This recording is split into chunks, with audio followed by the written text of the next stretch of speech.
Okay, guys, let me ask you something right at the top before we get into anything else. It is July 28th, 2026. 5 months ago, 5 months, the United States launched Operation Epic Fury, the most advanced military force in the history of human civilization. 2 aircraft carrier strike groups, 60,000 troops deployed across the region. More than 6,000 targets struck across the entire campaign, bunker-busting bombs designed specifically to penetrate the kind of reinforced underground facilities that Iran spent 2 decades building. Okay, and this morning, 2 statements came out of Tran that I think you need to hear together because they tell you something very different from what the headlines are saying.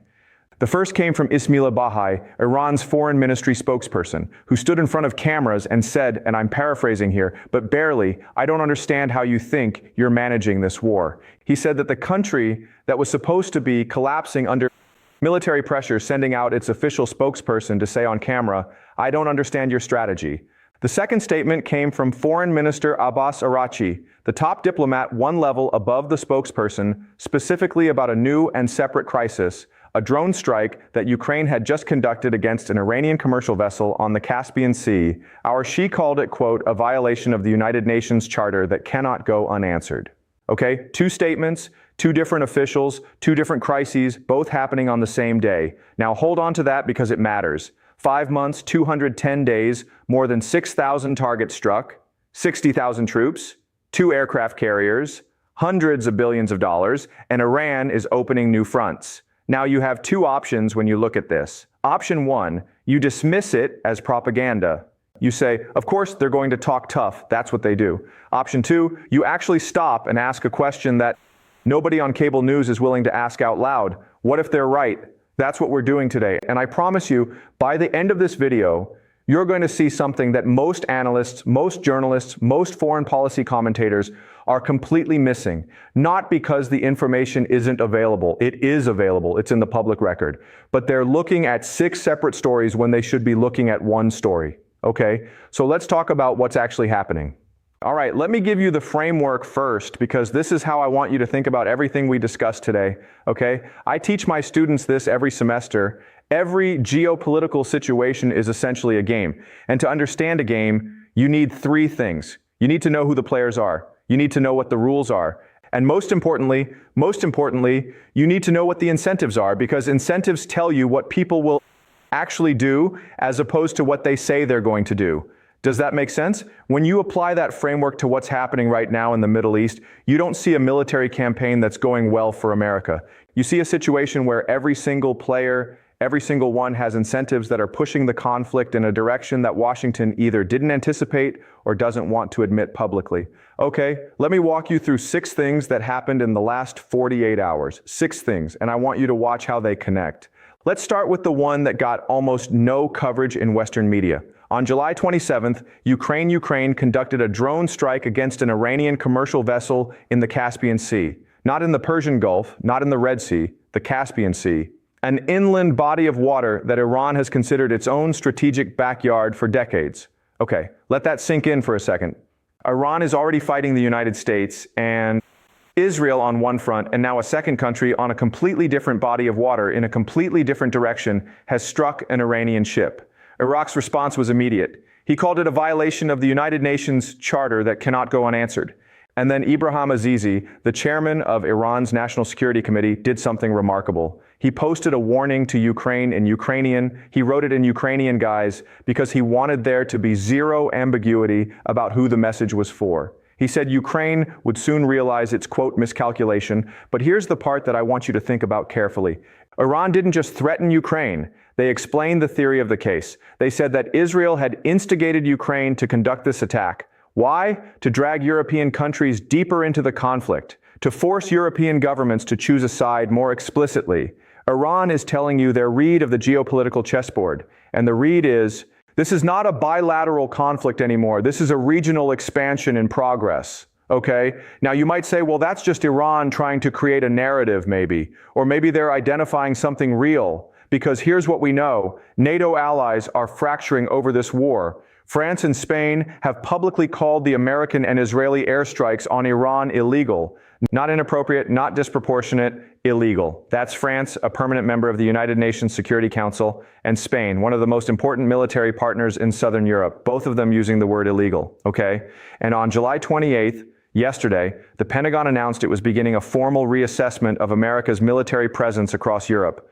Now, when I read that announcement, I want to tell you what my reaction was. My reaction was not, oh, Trump is threatening to pull troops from NATO. My reaction was, why is the Pentagon making this announcement right now? What is driving this? Does that make sense? The answer, when you dig into it, is actually two things happening simultaneously. The first is the NATO rift. American diplomats walked out of a UN Security Council session while the French representative was still speaking. That's not normal. That is a diplomatic rupture. NATO allies are refusing to allow American forces to use bases on their territory for operations against Iran. Think about what that means operationally. America has bases throughout Europe.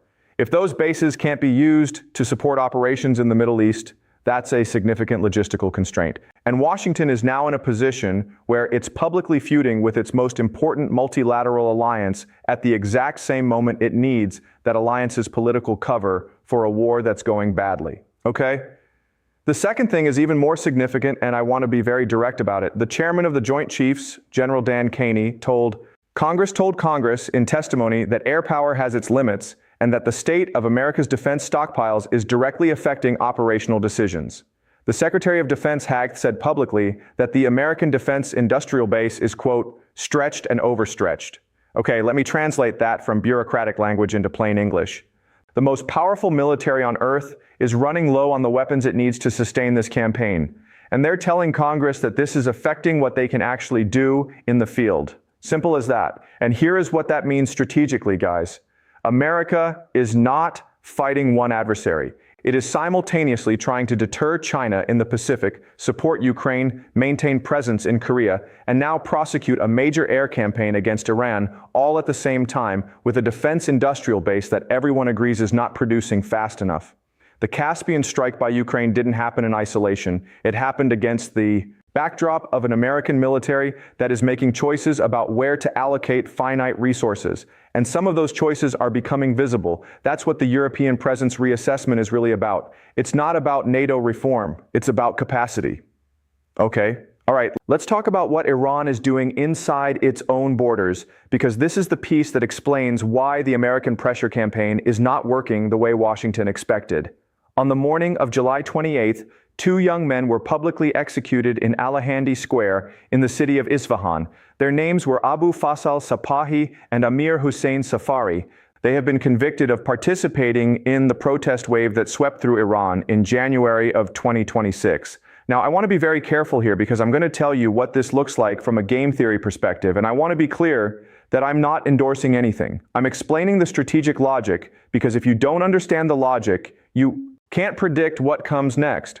Now, I want to be very careful here because I'm going to tell you what this looks like from a game theory perspective, and I want to be clear that I'm not endorsing anything. I'm explaining the strategic logic because if you don't understand the logic, you can't predict what comes next.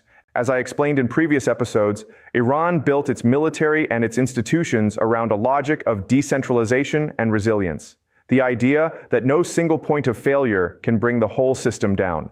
That same logic applies to how Iran manages its internal politics during wartime. You cannot allow dissent to breathe. You cannot allow a protest movement to develop its own organization because if one cell of the security apparatus begins to identify more with the protesters than with the government, the whole structure becomes vulnerable. America and Israel ran a covert psychological operation against Iran. The intelligence community gave it a codename, Prison Break. The goal was to use AI-generated content, coordinated social media campaigns, and targeted messaging to radicalize Iranian population against the government during the stress of the war. The assessment from American intelligence, their own assessment, not Iran's, is that Prison Break failed. There is no evidence of mass military defection. Elite cohesion, in their words, remains relatively intact. And the public executions in Isfahan are part of why. Not the only reason, but part of the reason. Because the Iranian government is sending a signal to every person inside the country. We know who the denters are, we can find them. And the cost of action is this. Okay, brutal, yes. Effective at suppressing organized dissent during wartime. Unfortunately also yes. Does that make sense? Now, let's look at what Iran is doing on the external front. Because this is a piece that I think most analysts are genuinely missing. Hezbollah has been significantly degraded by Israeli operations. Hamas has been weakened. Iran's two most important proxy forces, the ones that spent decades building and arming, are operating at reduced capacity. Okay? So, what does Iran do? Does it accept that it has lost its forward deterrence network? Of course not. It adapts. Iran is currently focused heavily on the Houthis in Yemen. And here's the detail that matters. Iran is not resupplying the Houthis by sea. Sea routes are too slow and too vulnerable to interdiction. Iran is establishing an air bridge, a direct air logistics corridor between Tehran and SA to move sensitive military components by air continuously. Okay, and here's why that matters. I want to connect this to something I explained in the previous episode, the dual choke point strategy. I'm not going to re-explain the concept today. Go back and watch that episode if you haven't, but let me tell you what the consequences look like of a fully rear Houthi force. The straight-up hormones has been under Iranian influence since February. If the Houthis are successfully rear and become operationally effective again, the Battle of Mandab Strait, the choke point at the southern end of the Red Sea between Yemen and Djibouti, comes back under pressure simultaneously. What does that mean in practical terms? Roughly 20% of the world's crude oil passes through Hormuz. The majority of trade between Asia and Europe passes through the Red Sea and through Bab el-Mandab. If both are simultaneously constrained simultaneously, you are not looking at a regional oil shock. You are looking at a structural disruption to global supply chains that affects every country on Earth, not just the countries fighting in this war, every country. Okay? That is not a threat. That is a hostage situation. And America currently has 60,000 troops in the region trying to figure out how to counter it. While military analysts estimate that clearing Harmless alone would require more than 100,000 ground troops. The gap between what America has there and what it would need is not a planning oversight. It is a strategic trap, and Iran has been very patient about setting it. Let that sink in. All right, let me talk about the Trump-Netanyahu summit, because this is where the geopolitical analysis and the domestic political analysis converge. And I think this convergence is the most important thing to understand about why this war has lasted 5 months and why it may last significantly longer. On July 27th, Netanyahu left Israel from Nevatim Air Base, a military installation, not a civilian airport, because a security threat level from Iran made civilian aviation unacceptable. He flew to Washington for a bilateral summit with Trump on July 28th. And before he departed, the Israeli Security Cabinet approved allowing the International Stabilization Force, the ISF, to enter Gaza, about 200 international troops.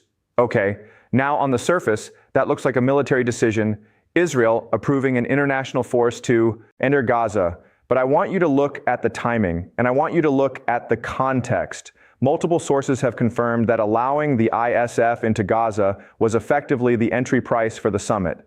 Israel had to make a concession to get the meeting. They made it. Okay, why does that matter? Because it tells you something about the power dynamics. Trump needed this summit to look like it was progressing toward a resolution. He needed something to show the American public. He needed Netanyahu to move on something. And Netanyahu needed the summit to maintain his relationship with Washington, which is existential to his political survival in Israel. Both men needed each other, and both men are approaching elections, okay? Trump is facing a midterm environment in November that is being significantly shaped by the Iran war. Oil prices are elevated, inflation has returned, supply chain disruptions are affecting American businesses and American consumers. The public is fatigued. Nobody wants another Afghanistan. Nobody wants another Iraq. And Trump, who built his brand on being the anti-interventionist Republican, the guy who criticized the forever wars, is now running a major military campaign in the Middle East with no defined endgame and no clear victory condition. He needs something to call a win before November. Anything he can credibly frame as a win. Does that make sense? Negayui's situation is even more precarious in some ways. His political survival in Israel has always been tied to his relationship with Washington and to his ability to project strength against Iran. If he loses Trump's visible public support, he loses the domestic narrative. He's also facing legal pressures, coalition pressures, and a public that has been at war, not just against Iran, but in Gaza for a long time now. He needs the summit. He needs the photos. He needs Trump standing next to him saying, "We are aligned, we are united, we are winning." Okay, but here's the problem with this, guys. When two leaders are making decisions about a military campaign based primarily on their own electoral calendars, when the question they're asking is not what is the optimal strategic move, but what do I need to show voters before the election, you get decisions that look like strategy but aren't.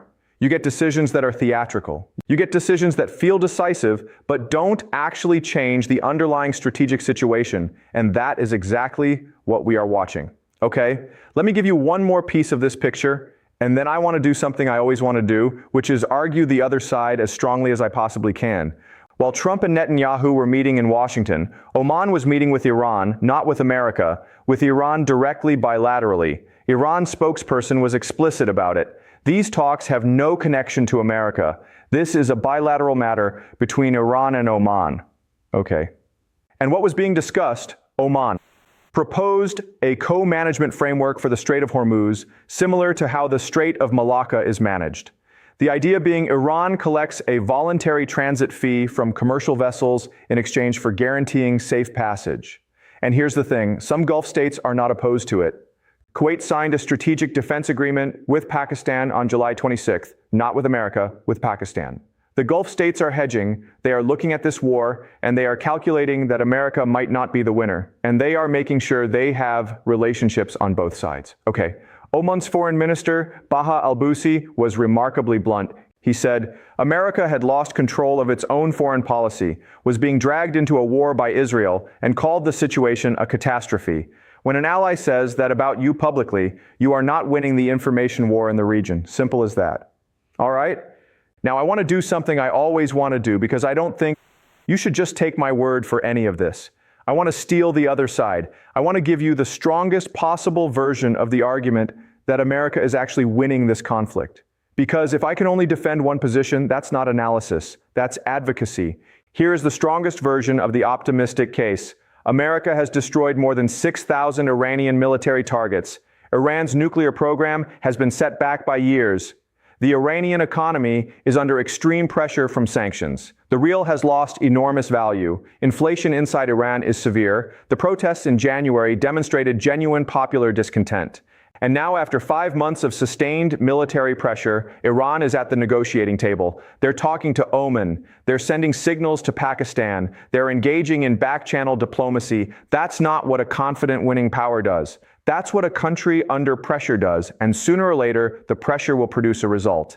That's the argument, and it has real substance. Okay, now let me tell you the one thing that argument cannot explain. After 5 months of that pressure, 5 months of everything I just described, Iran is expanding its operational footprint, not contracting it. They're establishing new logistics routes. They're opening new fronts.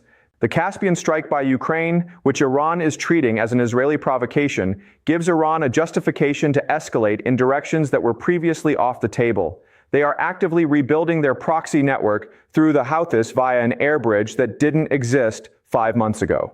And the countries around Iran, the countries that America needs to keep on side, are quietly making their own arrangements.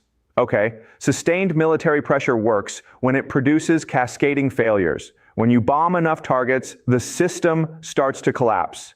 The historical examples are real, but what you need for that to work is a system that is centralized enough to collapse. And what Iran built and what I've explained in detail in previous episodes is specifically designed not to collapse that way. The architecture of resilience, and that architecture is holding. Does that make sense? So the optimistic case assumes that pressure will eventually overwhelm the architecture. And the pessimistic case, which is what the evidence is supporting right now, is that the architecture was specifically designed with this exact scenario in mind, and that America is applying a strategy against a target that was built to be immune to that strategy. Okay? Now let me tell you what to watch for in the next 10 days, because I don't just want to explain what happened, I want to give you tools to track what's coming.